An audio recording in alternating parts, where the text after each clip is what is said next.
चित्रपटाची एकूणच चर्चा खूप आहे आणि आज तुम्ही आवर्जून या चित्रपटाला पाहण्यासाठी आला. आज बघा, आमची सगळी युवा सेना जी आहे सातारा जिल्ह्यातली, आमचे सहकारी रणजित भोसले यांनी सुरुवातीपासून संभाजी पाटील ह्या सगळ्या मुलांनी एक शिवसेनेच्या माध्यमातून, युवा सेनेच्या माध्यमातून जिल्ह्यात एक भगवं वादळ तयार केलेलं आहे.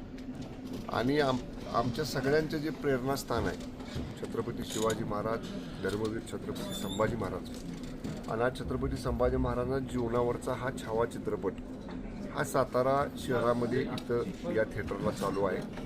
आणि मी कल्पना मांडली, रणजितनं माझ्यासमोर विषय मांडला की साहेब आपण सगळे युवा सैनिक मिळून हा सिनेमा बघायला जाऊ. आणि म्हणून आज आम्ही सगळे युवा सेना जिल्ह्यातली, कारण एवढे तर सगळे युवा सेना ह्या थिएटरमध्ये मावू शकत नाही, पण जे काय मर्यादित जागा उपलब्ध आहे त्यानुसार आम्ही पूर्ण क्षमतेनं युवा सैनिकांच्या मार्फत, शिवसैनिकांच्या बरोबरीनं आम्ही हा चित्रपती संभाजी महाराजांच्या जीवनावरचा छावा चित्रपट बघतोय. आणि नक्कीच हिंदू धर्माच्या रक्षणासाठी स्वतःच्या प्राणांची आहुती देणारा राजा छत्रपती संभाजी महाराजांच्या रूपानं देशानं पाहिला, जगानं पाहिला.